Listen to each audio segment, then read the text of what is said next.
Orang kalau sudah punya anak baru berasa pengen ngasih orang tua. Makanya kalau orang yang sudah punya anak nasihatin ke yang belum punya anak, ya tolong didengarkan. Jujur saja, takutnya Anda punya anak, orang tua Anda sudah nggak ada, rugi. Kalau udah nggak ada baru berasa nanti. Prinsip hidup nggak akan pernah pulang kampung sebelum sukses, buang jauh-jauh. Pas sudah sukses bawa harta setas, nemuin orang tua cuma seonggok daging dingin. Apa artinya hidup? Harta yang kau banggakan gak memuliakan dirimu untuk bisa memberi makan orang tuamu. Mumpung ada sekarang, jangan tunggu sukses. Ada nggak ada, temuin mereka. Bahagiakan mereka dengan cara yang macam-macam. Punya harta, belikan semua yang mereka butuhkan. Ya saya sering sampaikan, khususnya Ramadan, awal-awal Ramadan ini. Untuk urusan dunia kita berani aus-ausan tiap hari kita jalan. Tapi untuk urusan akhirat kadang-kadang kita nomor dua kan. Temuin orang tua kita. Temui. Kita yang masih muda saja ini menghayalkan apa panasnya Ramadan ini, menghayalkan yang tidak-tidak, dinginnya air ya, jus-jusan, Masya Allah kita hayalkan. Orang tua kita sudah renta, mungkin hayalannya lebih dari kita. Temui mereka. Temui mereka. Kamu yang tinggal di kampung, datangi orang tuamu. Yang mungkin lemarinya lemari yang usang, yang kalau dibuka itu berbunyi krekek gitu ya. Itu kita lihat, ya Allah, baju ibu cuma baju kebaya yang sudah mulai usang. Lihat. Kain batik yang dipakai pun kain batik bekas persalinan kita dulu dan adik-adik kita. Sepatu mungkin yang sudah nggak matching, kiri kanan nggak matching umurnya ukurannya, saking mungkin sudah kisut kemakan zaman. Coba lihat. Lihat dapurnya bagaimana keadaannya. Coba lihat.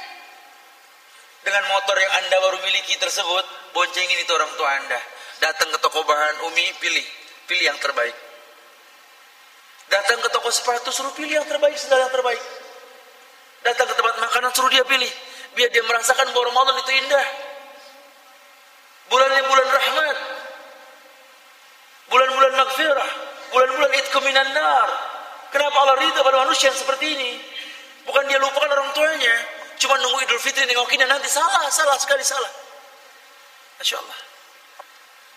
Ini orang-orang yang mengamalkan kesolehan, kebaikan, laki maupun perempuan. Allah janjikan kehidupan yang baik, dan kehidupan yang paling baik salah satunya itu cintai kedua orang tuamu. Kita orang laki khususnya, wallahi, bahtera rumah tangga kita tidak mungkin berlabuh di surganya Allah tanpa ridho orang tua kita. Bahtera rumah tangga yang kita pimpin tidak mungkin berlabuh di surganya Allah tanpa ridho orang tua kita. Makanya tekankan sekali bahwa rumahmu yang bagus, istrimu yang cantik, anakmu yang lucu, jangan membuat putus silaturahim dengan orang tua kita. Dahulukan mereka, tegur mereka. Karena orang tua itu kadang kembali ke usia kecil, kayak anak-anak lagi. Dan itu kita akan merasakan nanti. Saya sering berdialog sama orang tua, dia sering mengatakan, entah Ustaz, kami ini orang tua kadang-kadang suka timbul cemburu sama anak. Ya kita ngerasain ngegedein nih anak, ya nyisirin rambutnya, kita kepang dua, ya lo kita mainin poninya. Sekarang nih anak perempuan sudah gadis diambil orang. Kita ngeliat dari belakang anak kita digandeng sama anak orang. Ya Allah, jangan-jangan dia ngelupain kita. Ada perasaan begitu. Kadang-kadang serba salah. Kita bawa makanan buat istri yang lagi ngidam. Kadang-kadang orang tua pun memandangnya, kita dilupain istri lagi, betul? Ini perasaan manusiawi sekali. Makanya kalau kau menimbulkan cinta pada kedua orang tuamu, dahulukan mereka, tanya mereka. Mau beli apapun tanya, Umi ini saya mau beli ini, mau nitip gak sekalian? Nanti saya beliin insya Allah. Sehingga enggak akan kita melukai hati mereka. Gapai keridoannya. Jadilah anak yang dinanti kedatangannya. Karena kalau sudah dinanti kedatangan kita sama orang tua kita, dakwah ahlus sunnah ini mudah merambah hati orang tua kita yang ahlul bid'ah mungkin. Wallahu a'lam bishawab. Tahadu, tahabu, saling memberi hadiah timbul cinta. Tahadu, tahabu, saling memberi hadiah timbul cinta. Taib ikhwati fillah. Yang pertama, bagaimana harus bagaimana di dunia ini? Yang pertama dikatakan bahwa berilmu. Ya jadi ini buku sebenarnya kalau kita ikuti kajian-kajian yang rutin, ini banyak kesamaan dengan beberapa buku. Jadi Ustadz Abu Nada Muhammad Umri ini yakni beliau mengatakan bahwa dalam kitabnya yakni kumpulan dari beberapa kitab yang ada ini kitab yang mungkin pernah kita dengar atau pelajaran yang pernah kita pahami dari beberapa ustadz, yang ini dikedepankan yang pertama menghadapi dunia ini tentu dengan berilmu, karena ilmu sebagai modal. Ulil aidi wal absor. Dunia ini cuma bisa ditaklukkan sama orang yang punya talenta.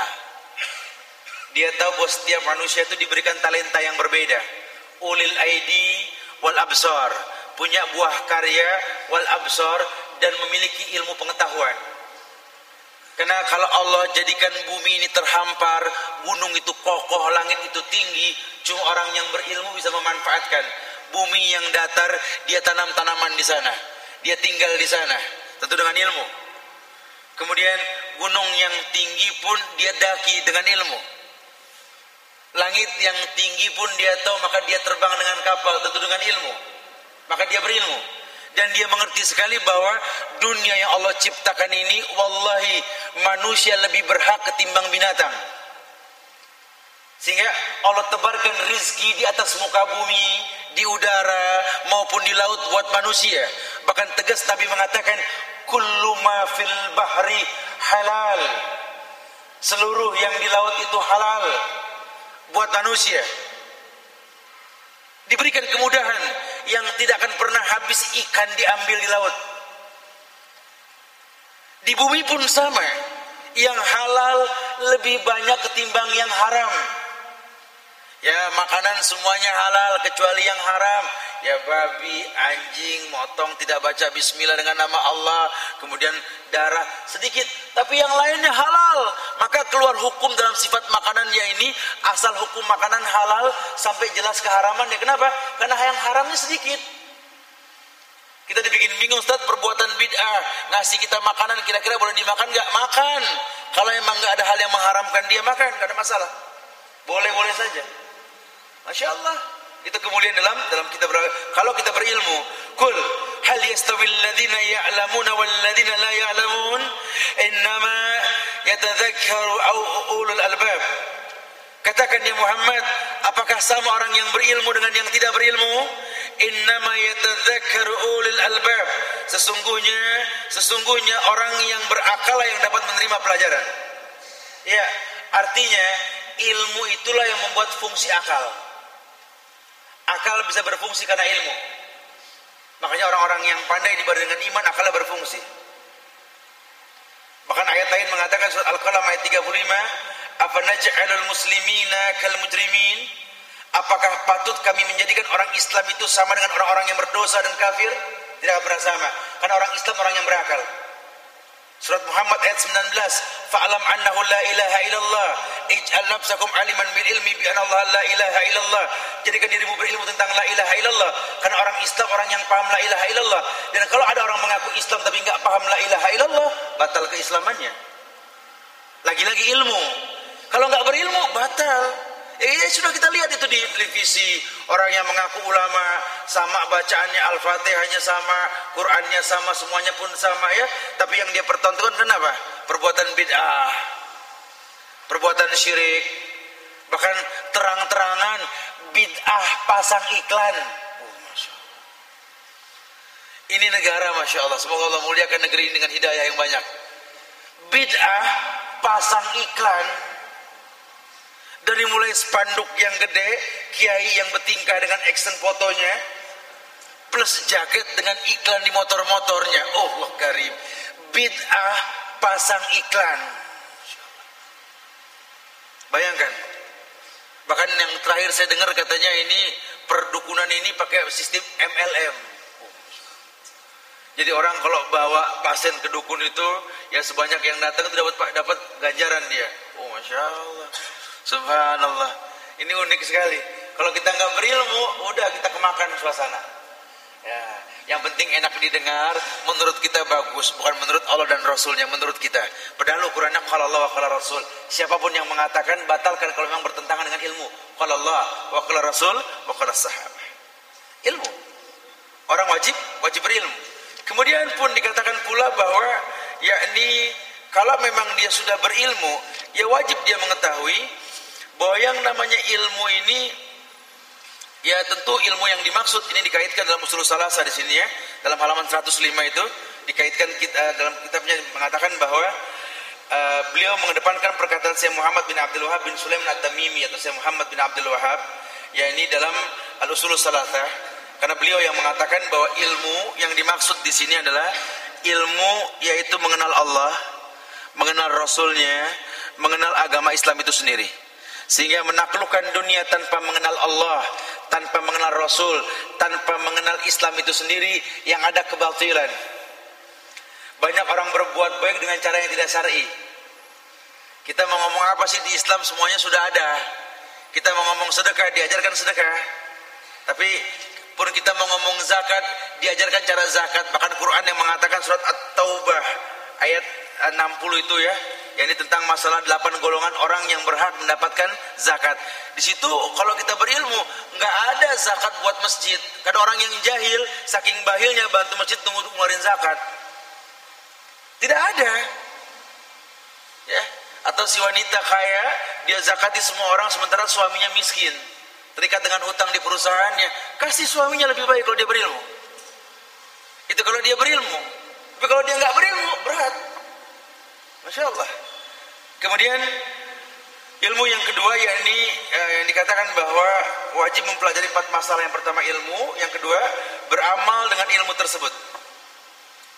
Membiasakan mengamalkan perbuatan-perbuatan yang baik di atas dunia dengan mengedepankan ilmu. Kalau orang sudah beramal dengan ilmu, yang akhirnya adalah kemuliaan. Kemudian yang ketiga, mendakwahkannya.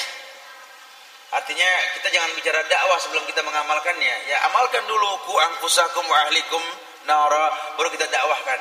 Dakwah pun sebatas keperluan. Ya, kalau memang Anda mengerti dalam menyampaikan tafsir Quran, sampaikan tafsir kalau itu bidang Anda.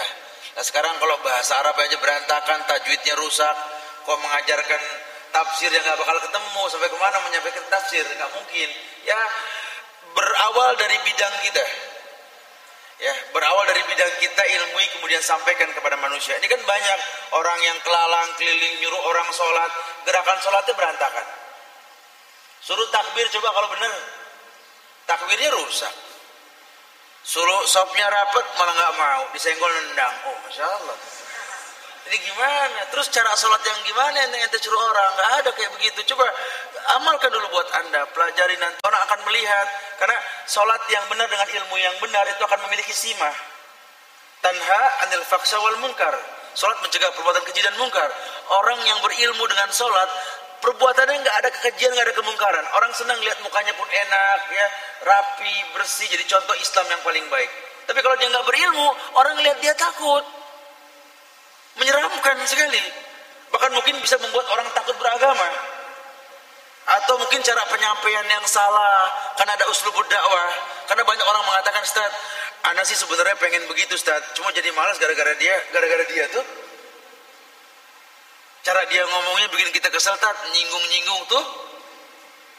Oh ya, adubillah wa na'udzubillah. Atau resikonya nanti talbis iblis. Kau campur adukan antara yang hak dan batil karena kejahilan. Semangat mendakwahkan sholat, masjid ada kuburannya pun dipakai buat pada kumpul. Masya Allah. Ini kejahilan yang murokab, bodoh yang double.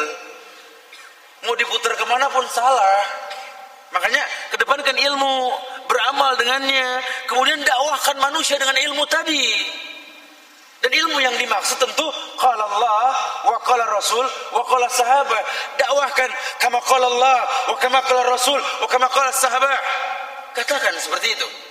Jadi kan enggak dakwah yang disampaikan cerita masa lalu. Oh dulu zaman Anda masih megang pasar. Kepremanan diceritakan itu aib. Buang jauh-jauh kunci urusan Anda dengan Allah sudah. Jangan bangga dengan dosa di masa lalu. Maka Nabi mengatakan, wabki ala khati'atik, tangisi dosamu di masa lalu. Bukan bangga dengan dosa. Ini bangga dengan dosa. Sehingga mendakwakan manusia cerita pengalaman hidup. I'tikaf bagus, itu da'bus solihin. Cuma di Ramadan doang ada i'tikaf. I'tikaf itu mulia. Tapi kalau nggak berilmu tentang i'tikaf, yang ada banyakkan tidur di masjid, mendusina malam ntar gidan buka. Quran jarang dibaca, ngobrol mulu itikaf. Yang diobrolin bisnis lagi. Kerja di mana ente? Kerja di mana? Ada tanah murah